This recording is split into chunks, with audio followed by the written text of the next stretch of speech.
Lo invito a que viaje conmigo a la ciudad dorada del Imperio Romano. Antioquía era conocida como la ciudad reina del Este. Su calle principal tenía más de 6 kilómetros y estaba recubierta con mármol en su totalidad. Esa calle también estaba llena de columnas de mármol a ambos lados. Era la única ciudad en la antigüedad que tenía sus calles iluminadas de noche. El autor romano Cicerón describió a Antioquía como un lugar de ciudadanos doctos y de estudios clásicos.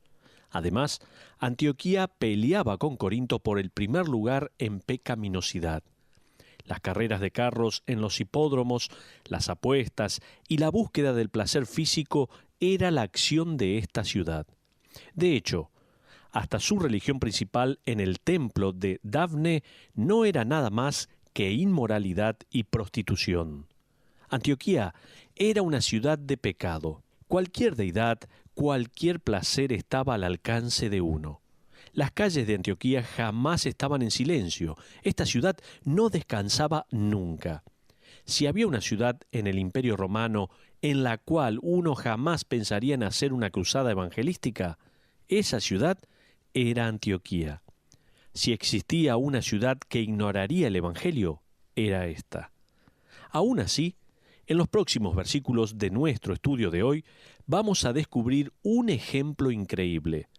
Descubrimos un ejemplo de cristianismo, un ejemplo de la gracia de Dios, un ejemplo de una vida piadosa en medio de la tentación impía. Créalo o no, descubrimos un ejemplo de la Iglesia del Nuevo Testamento. Permítame, vamos a ver la creación de la Iglesia en Antioquía. Hoy vamos a comenzar nuestro estudio en el capítulo 11 de Hechos, versículo 19.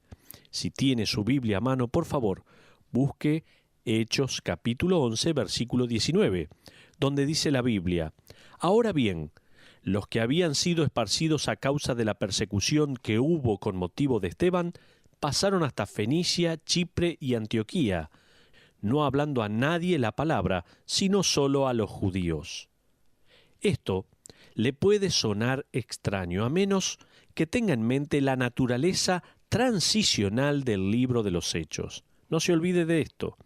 Estos creyentes dejaron Jerusalén cuando el Evangelio se estaba presentando solo a los judíos.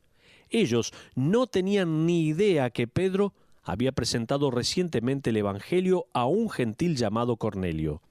Ellos simplemente estaban siguiendo un patrón de evangelismo que ya se había explicado, pero aún no lo sabían. Continuemos con el versículo 20. Dice la Biblia: pero había entre ellos unos varones de Chipre y de Cirene, los cuales, cuando entraron en Antioquía, hablaron también a los griegos, anunciando el Evangelio del Señor Jesús. Hasta ahí la porción de la palabra. Ahora, en el pasaje de hoy, vamos a ver 5 frases que resaltan del texto. Me gustaría ir mostrándole estas frases significantes por sí mismas que pueden ayudarnos a contemplar distintas cosas y aplicarlas a nuestras propias vidas. La frase clave, por ejemplo, hablaron también a los griegos anunciando el Evangelio del Señor Jesús. Acabamos de leer la primera frase clave. Regrese, por favor, al versículo 20 en su última parte, donde dice: unos varones de Chipre y de Cirene, los cuales, cuando entraron en Antioquía, hablaron también a los griegos anunciando el Evangelio del Señor Jesús. Estas dos ciudades, de Chipre y Cirene, eran simples pueblos de trabajadores, erigidos en las afueras de las minas de cobre. Evidentemente, algunos judíos sentían la carga de ir al campo misionero cosmopolita de Antioquía. No obstante, déjeme decirle, este ministerio era fuera de lo común. Los mineros no fueron nunca a una escuela de rabinos. Ellos no sabían que tenían que ir a Jerusalén y pedir permiso. Ellos estaban tan entusiasmados con lo que Jesucristo había hecho en sus vidas que asumieron que la gran ciudad debía escuchar el mensaje también, incluyendo a los gentiles, seguramente. Ellos llegaron un día a esta ciudad de pecado y comenzaron a predicar a Cristo. La gramática de estos mineros era probablemente bastante pobre y sus manos estaban llenas de callosidades. Sin tener ningún tipo de encuestas o estudios demográficos de la ciudad, estos hombres tenían todo el entusiasmo del mundo. Tenían un ministerio fuera de lo común, pero los resultados fueron impresionantes. No lo podemos negar. Por favor, fíjese en el versículo 21. Dice: «Y la mano del Señor estaba con ellos, y gran número creyó y se convirtió al Señor». No sabemos todos los detalles, pero Antioquía jamás sería la misma. El templo de Dafne tuvo una importante caída en sus negocios. Las carreras de caballos y las mesas de juego comenzaron a perder dinero. Las calles comenzaron a estar más silenciosas. ¿Por qué? Porque la ciudad estaba siendo arrasada con el Evangelio. ¡Qué maravilloso! Pero no solo quiero mostrar la creación de la iglesia en Antioquía, sino también la iglesia de Antioquía se profundiza. Mire, por favor, versículo 22 de Hechos, capítulo 11, donde dice: «Llegó la noticia de estas cosas a oídos de la iglesia que estaba en Jerusalén, y enviaron a Bernabé que fuese hasta Antioquía». ¡Ah! Jerusalén escuchó el reporte. Ellos dijeron: «No estamos seguros en cuanto a este grupo de predicadores». ¿Cómo se llama? Mineros para Cristo. Bernabé, ve y fíjate de qué se trata. Ahora, ya hemos estudiado en cuanto a este hombre Bernabé. Su sobrenombre era el que da ánimo. Si se fija en el versículo 24, Lucas provee otra descripción biográfica de él. Dice: «Porque era varón bueno y lleno del Espíritu Santo y de fe». En la mente de Lucas había tres características que destacaban a Bernabé: su carácter, su devoción y su valentía. Si usted era miembro de la iglesia en Jerusalén y los líderes necesitaban enviar a alguien con discernimiento y fe, alguien controlado y dominado por el Espíritu Santo, ¿podrían enviarlo a usted? Le hago esa pregunta. ¿Usted podría discernir si el avivamiento en Antioquía era genuino? Puede que le hayan dicho a Bernabé: «No tenemos una serie de reglas para darte. No tenemos material que hable en cuanto al crecimiento de la iglesia para que compares los acontecimientos de Antioquía. Ve en fe y con oídos sensibles al Espíritu Santo». Pregúntese ahora: ¿la iglesia me hubiese elegido a mí? ¿La iglesia le hubiese elegido a usted para hacer esta tarea? Entonces, Bernabé llega finalmente a Antioquía y fíjese en el versículo 23.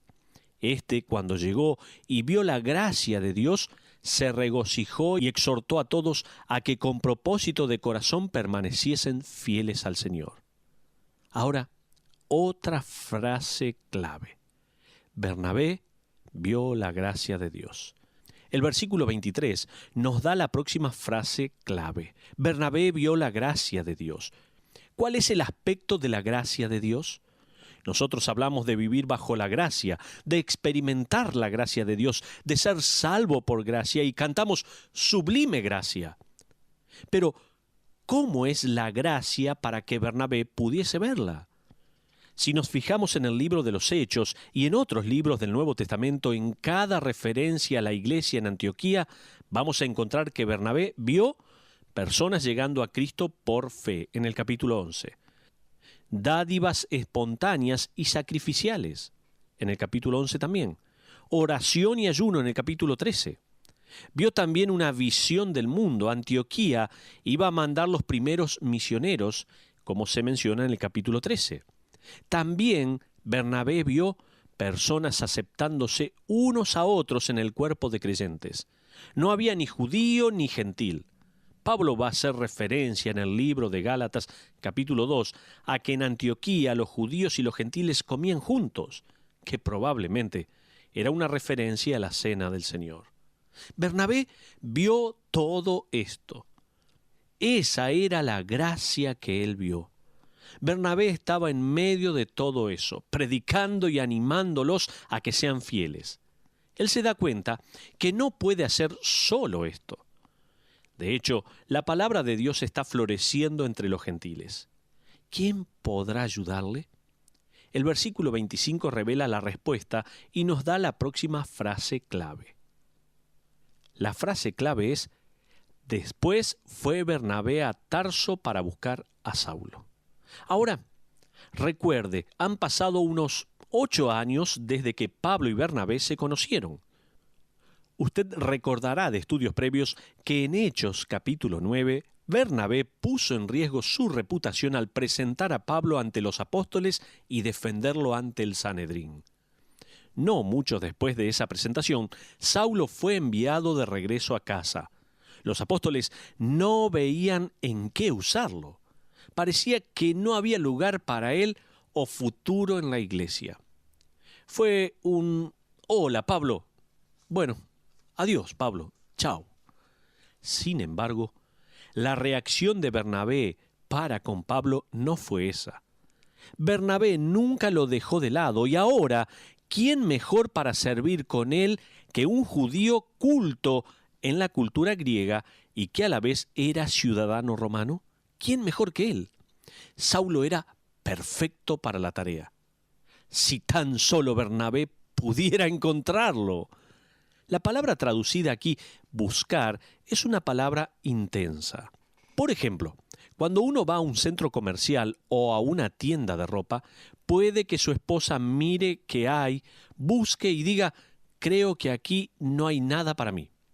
Cuando eso sucede, yo pienso: pero no miramos todo lo que había. O sea, no buscamos tan bien. Esa es la manera de buscar, la más superficial, algo casual. Pero por otro lado, si usted alguna vez perdió a su hijo, sabrá de qué manera lo va a buscar. Lo va a buscar con intensidad, fijándose en cada uno de los pasillos, tratando de escuchar su voz. No permite que nada capte su atención. Usted busca fervientemente. Esa es la búsqueda que se nos habla en el versículo 25. Una búsqueda ferviente. De hecho, esa palabra significa buscar de arriba a abajo. Solo es utilizada una vez más por Lucas en su narración cuando María y José van camino a Jerusalén y de repente se preguntan: ¿a dónde está Jesús? En el capítulo 2, ¿se acuerda? Allí vemos que regresan a Jerusalén y buscan al niño. ¿Por qué Bernabé buscaba desesperadamente a Pablo? ¿Por qué arriesgarse a desagradar a los apóstoles? Bernabé no pregunta: ¿por qué arriesgar el entregar este maravilloso ministerio a un hombre desconocido, una persona que no fue aprobada por el liderazgo de la iglesia local? Él no pregunta esto. Fue más que intuición, fue más que el hecho que Bernabé y Pablo se habían conocido hacía 8 años. ¿Sabe qué? Era la voluntad de Dios. ¿Cómo sé que esta era la voluntad de Dios? Porque en el capítulo 9, versículo 15 de Hechos, la palabra del Señor viene a Ananías. Se trata de un mensaje que sin dudas compartió con los otros apóstoles. Fueron unas palabras que Ananías compartió con Pablo diciendo: «Ve, porque instrumento escogido me es este para llevar mi nombre en presencia de los gentiles». Bernabé, sensible a la guía del Espíritu Santo y obediente a la palabra de Dios, se dio cuenta que la hora de Pablo había llegado. Fíjese en el versículo 25 de Hechos, capítulo 11, por favor. Dice: «Y hallándole, le trajo a Antioquía». La iglesia en Antioquía es acusada. Continuemos con el versículo 26. Esto incluye la próxima frase clave. Dice: «Y se congregaron allí todo un año con la iglesia y enseñaron a mucha gente, y a los discípulos se les llamó cristianos por primera vez en Antioquía». La frase clave es: «a los discípulos se les llamó cristianos por primera vez en Antioquía». Hubieron muchos nombres para los discípulos a lo largo del Nuevo Testamento. Algunos son estos: discípulos, hermanos, testigos, santos, hijos de Dios, administradores, elegidos, peregrinos, sacerdotes, amados. Todos estos son nombres para los discípulos del Señor Jesucristo. Pero al fijarnos en la historia descubrimos que el nombre cristiano es el nombre que los paganos escogieron y no los cristianos. De hecho, el nombre se usa solo 2 veces más en el Nuevo Testamento. parecería que era un nombre derogatorio que significaba pequeños cristos o imitadores de Cristo. Ese nombre era suficiente como para sentenciar a una persona a muerte. Sin embargo, en la epístola de Pedro, el Espíritu Santo usa la palabra en su sentido positivo. Fíjese en 1 Pedro capítulo 4, versículo 16. Dice así la Biblia: «Pero si alguno padece como cristiano, no se avergüence, sino glorifique a Dios por ello». ¿Qué significa ser llamado cristiano? ¿Se trata de una identificación que usted se pone los domingos? ¿Se trata de un adjetivo para una buena persona? ¿Se trata de un nombre para aquellos que nunca cometieron un crimen? Como diciendo, soy un cristiano, nunca maté a nadie. No, no es así. El nombre cristiano significa pequeño Cristo, o sea, uno que imita o se adhiere a Cristo. Hace unos 11 años atrás me mudé con mi familia a Texas. Pasamos a ser tejanos. ¿Por qué? Por el simple hecho de vivir en el estado de Texas. De la misma manera, uno es un cristiano porque reside en el cuerpo de Cristo. Sin embargo, ¿está uno viviendo según su nombre? Si usted fuera arrestado por ser cristiano, ¿habría suficiente evidencia como para que lo procesen? Qué pregunta, ¿no? ¿Realmente manifestamos ser cristianos? ¿Estamos adheridos al Señor? En Costa Rica, la tradicional plaza de toros española ha sufrido ciertas modificaciones. Los costarricenses ya no matan al toro al final de la toreada, como se hace en España. Ya no lo hacen. Como resultado, los grandes toreadores ya no van al país. Entonces, ellos han desarrollado un método para levantar nuevos toreros locales. Cualquiera que tenga más de 18 años de edad y esté sobrio puede enfrentar al toro. Muchas veces el espectáculo comienza con cantidades de hasta 150 toreadores esperando en la arena. Pero cuando el toro entra al recinto, de esa multitud solo quedan unos pocos para desafiar a ese toro.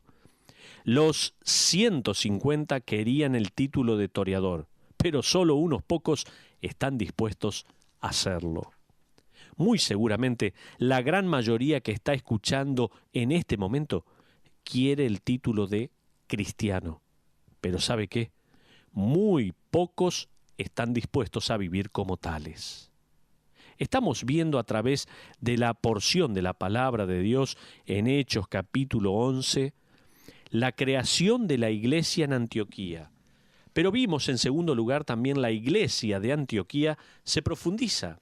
Déjeme mostrar ahora en tercer lugar la iglesia en Antioquía involucrada. Ahora, vamos a ver en los versículos 27 y 28 de Hechos capítulo 11. Dice así la Biblia: «En aquellos días unos profetas descendieron de Jerusalén a Antioquía, y levantándose uno de ellos, llamado Agabo, daba a entender por el Espíritu que vendría una gran hambre en toda la tierra habitada, la cual sucedió en tiempo de Claudio». Hasta ahí la porción de la Biblia. Efesios capítulo 2 nos dice que tanto apóstoles como profetas fueron parte de la construcción de la iglesia del Nuevo Testamento. Ambos eventualmente salieron de escena. Cualquier constructor sabe que uno no sigue haciendo un cimiento arriba del otro. Eventualmente se reemplazan con pastores y maestros que construyen la estructura de la iglesia sobre esos cimientos. El don de profecía puede que exista en la actualidad, no en el sentido de predecir lo que va a suceder, sino de proclamar la palabra y declarar la palabra de Dios que ya ha sido revelada. Uno de estos profetas predice que iba a haber hambre en esa área. Los registros históricos nos dicen que hubo 3 hambrunas. La iglesia de Jerusalén ya había sido devastada por la persecución y muchos creyentes se habían esparcido. La iglesia en Jerusalén necesitaba ayuda. Ahora, otra frase clave. Determinaron enviar socorro.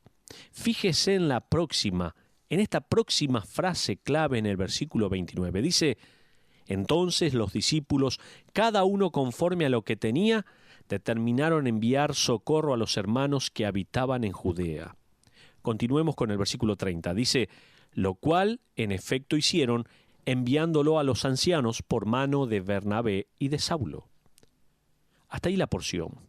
No hubo un porcentaje fijo para estos creyentes. No se les había dado un mandamiento en cuanto a esto. Solo se trataba de una respuesta de parte de corazones que se interesaban por los demás. Solamente eso. No deje de ver la ironía de esto también. ¿Quién está ayudando a quién? Mire, los gentiles están ayudando a los judíos. Antioquía, lugar a donde comenzó ese movimiento del cual los apóstoles no estaban muy convencidos, ahora está ayudando a los apóstoles. ¿Y sabe quién va a llevar el dinero? Un hombre que ellos habían echado unos 8 años atrás como alguien que no era importante para la causa, o sea, Pablo. Pero vamos a llegar a una aplicación. La podemos denominar de Antioquía al continente americano. ¿Sabe usted que los versículos 29 y 30 son la primer mención de una iglesia haciendo una colecta para misioneros? ¿Sabía eso? Y esto es, hasta el día de hoy, uno de los síntomas de una iglesia saludable, que una iglesia pueda poner dinero para ayudar a otro y a otro ministerio o misionero. Una vez se le preguntó a Phillips Brooks, un famoso pastor del siglo pasado, qué haría él para reavivar a una iglesia muerta. Él respondió inmediatamente, le pediría que levante una ofrenda para las misiones. Uno de los nervios más sensibles en el cuerpo humano es el nervio que activa el movimiento de los músculos de la mano para que ésta alcance el bolsillo. Churchill dijo en una ocasión, nos ganamos la vida por medio de lo que recibimos, pero vivimos la vida por medio de lo que damos. Estos creyentes de Antioquía dieron, ofrendaron para otros hermanos. Si nosotros queremos ser como la iglesia de Antioquía, ¿qué tenemos que hacer? Si nosotros hoy en día queremos ser como esa iglesia de Antioquía, hay un par de cosas que debemos hacer. En primer lugar, tome nota por favor. Debemos tener un actuar digno de nuestra identificación, nuestro nuevo nombre. Pablo en sus epístolas exhorta a los creyentes ante el mundo a andar dignos del Evangelio de Jesucristo. Entre otros creyentes, los creyentes de Antioquía podrían haber ignorado a la iglesia de Jerusalén, podrían haberlo hecho. Ellos podrían haber dicho, ustedes no se interesaron lo suficiente por nosotros como para mandar un apóstol. Nos mandaron a un hombre laico, a Bernabé. Además, sabemos qué es lo que ustedes piensan en cuanto a los gentiles. Así que, ¿están teniendo problemas financieros? Consigan otro trabajo, no nos interesa. Sin embargo, ellos imitaron a Cristo. Ellos fueron como Cristo en sus acciones y actitudes para con los que tenían necesidad. Así que, en primer lugar, si queremos ser como esa iglesia de Antioquía, nosotros debemos tener un actuar digno de nuestra identificación. En segundo lugar, si queremos ser una iglesia como la de Antioquía, tenemos que estar alertas a toda oportunidad que se nos presente. La iglesia de Antioquía pasaría a ser el centro del evangelismo. También enviaría a los primeros misioneros y también apoyar al apóstol Pablo. De hecho, después de sus viajes misioneros, él regresa a dar un reporte no a la iglesia de Jerusalén, sino a la iglesia de Antioquía. Ellos estuvieron allí atentos y aprovecharon la oportunidad. Estos mineros fundaron una iglesia llena de anticipaciones. ¿Qué oportunidades hay esperando en su iglesia?, le pregunto.